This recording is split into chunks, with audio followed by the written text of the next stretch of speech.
How's it going? Welcome back, my beautiful sinners, to another great and majestical, amazing, quality video with your boy the Savior. That's right, you know we like to keep it very high quality here on this channel. So if you're new to the channel, which is highly likely, go down below and subscribe for fresh and original content every single week. That's right, if you're tired of the same old regurgitated content here on YouTube, join this channel, become a sinner today, because let's face it, this world now, everyone is a sinner, and we must repent for our dirty, dirty ways, okay? So join the channel today and become a sinner. Check out my music on Spotify and all music platforms, and become a member today for extra content, shoutouts. That's right, we are completely family friendly and organic. We are very progressive and we are all inclusive on this channel. But if you don't join the channel, okay, if you don't join this magnificent little family that we have going on here, our cult leader, the one that I worship, will find you, and it will come for you, and it will make you subscribe, okay?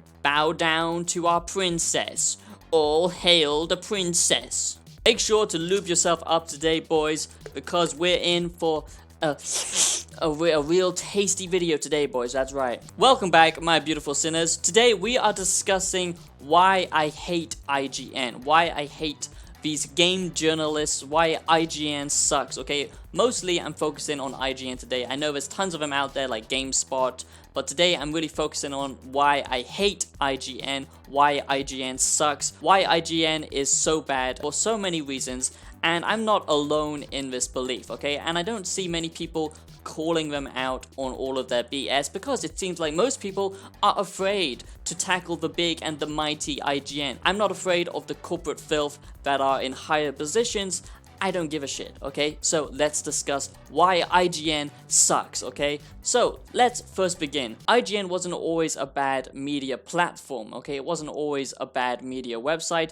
In fact, in its earlier days, it was actually quite humble. It was actually quite cute. Just like all baby corporations when they first start out, you know, they never get corrupt to begin with. Not all companies, not all corporations have to go corrupt, okay? You still see many who are actually true to their core, and that's why I love YouTube so much, YouTubers, okay, in particular, because you never really find a corrupt YouTuber, okay? Now, that's a joke, funny enough, because of course there are tons of them out there, but what I mean is usually an individual, okay, instead of a company, instead of a corporation, instead of a company or a corporation, an individual basically has less of a chance to become corrupt and sell their souls to Satan, and basically, you know, get that Chinese bread and basically sell their souls for money. You know, it doesn't matter where the money's coming from. It can be coming from game companies. It can come from shilling out to other companies and corporations, just reviewing products that you know are BS, unboxing pointless material BS like these massive unboxing channels do,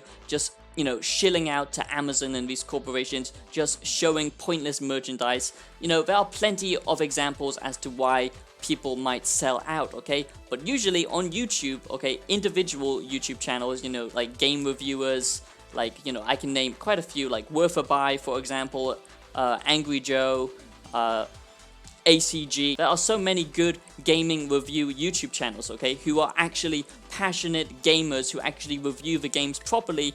And obviously everyone has their own different opinion, but that's the whole point, is you find a channel that you really like and you grow a bond with that YouTuber or whatever, and you really like how they do their reviews or their personality. You know, obviously no one is going to like everything that you like, because we're all different, we all have different opinions, but you know, that's the point, is you find different reviewers, people you can actually trust, people who are actual gamers who actually play the goddamn games properly, instead of just corporate shills that basically review games because they know if they give them a high score, they're gonna get more and more money from these gaming developers. And I'm not saying that IGN, okay, is actually paid off, are actually paid to give these amazing reviews, but funny enough, they're never gonna give bad reviews for a game. Developers choose who to send their games to for previews and reviews and early reviews and all that kind of stuff. If you're overly critical and honest, for example, like some channels are, like Worth a Buy, who is actually an honest reviewer, a game reviewer, an old school game reviewer, okay?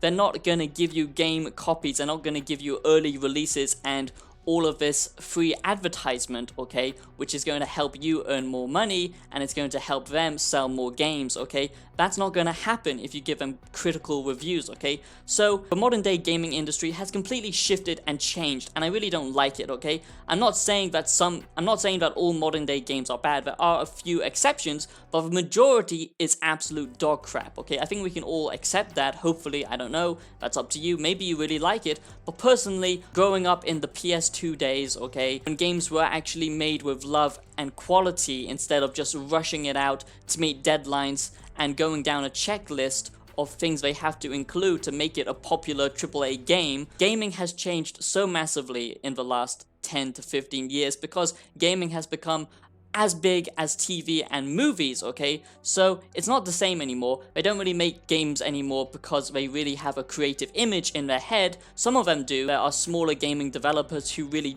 are still passionate about gaming and make good quality games, but these AAA games, okay, usually they just follow the same old checklist of this open world formula. Modern day gaming just has to follow the same old tropes and traditions that all modern day AAA games now have, okay? They all follow the same checklist, they all include the same game design and usually the same mechanics. I haven't seen a game that really innovates and changes mechanics of the whole gaming industry. So the problem with these media companies like IGN, okay, so like I said, first of all, we all know that they get kind of paid off. I'm not saying that they actually get a certain amount of money for reviewing a game and giving it a high score, but they aren't going to be critical of a game because they want the early access release to these AAA games so they can basically promote it and get more money by the advertising companies and the gaming advertising team, okay? Instead of actually being paid to give a high review, that's how they make their money, is through advertisement, funny enough, okay?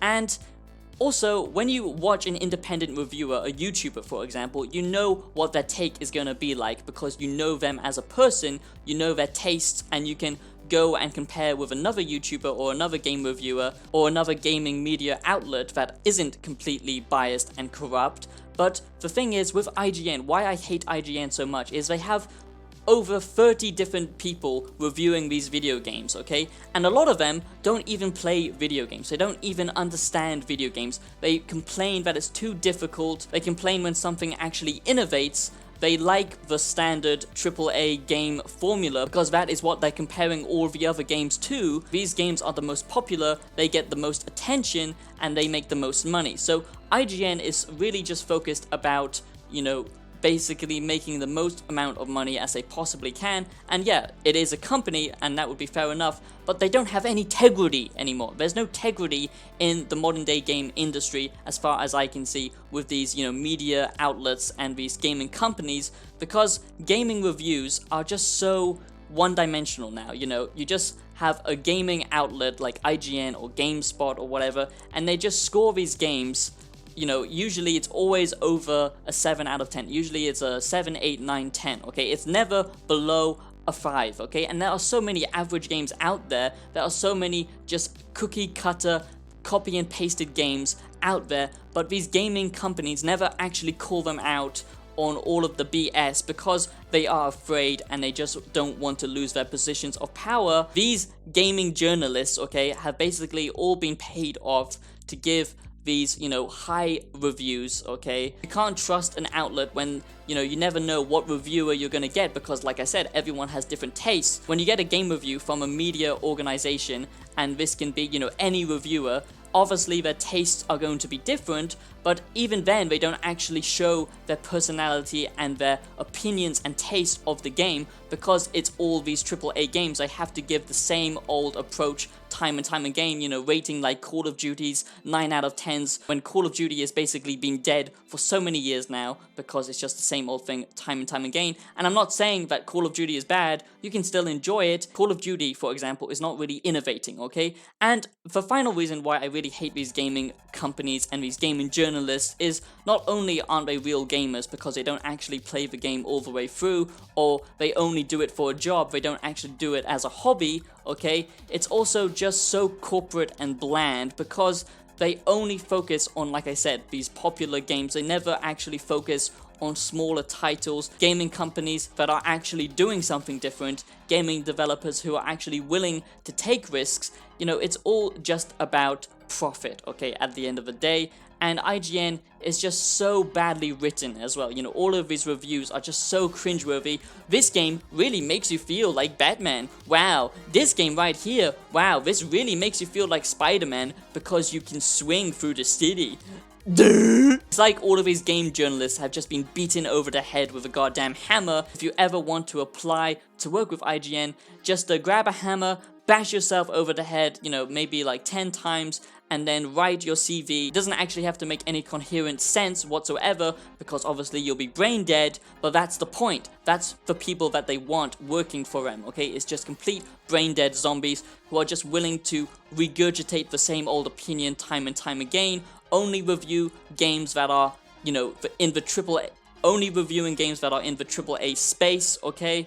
It's just so goddamn bad now. You know, you can't really trust game reviews because even broken games, okay, like Cyberpunk 2077 or Mass Effect Andromeda, okay, you know, games never used to be like this. They never used to be able to be upgraded and updated with all of these, you know, online updates. You would actually have to polish and make a game good before you release it. You know, we've just completely lost our standards for modern day gaming, and it's all not only because of the gaming developers being greedy scumbags and doing all of this early access microtransactions bullshit, okay, it's also because of these game reviewers and these gaming media groups like IGN, and that is why I hate IGN. Now I just do gaming as an occasional hobby.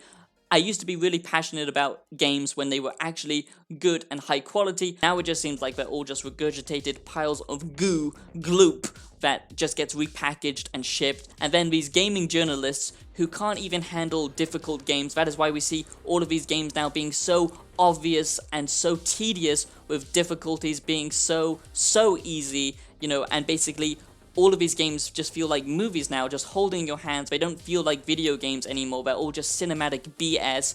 And that is because the people who are actually reviewing these games, who give them praise, who will get the advertising money because they are reviewing these games early and never giving them bad scores, they are the ones who are destroying the gaming industry. Like people like IGN, okay, who are just complete joke. Also, they have this whole woke propaganda BS going through their whole company. You know, you see them always virtue signaling with their blog posts and all of this just absolute diabolical BS. They are pretty much now the main source of information and the main corporate entity of the video game industry, and that is why I hate IGN so much. Let me know your thoughts and opinions down below, my sinners. Let me know if you agree, and I'll see you in the next video.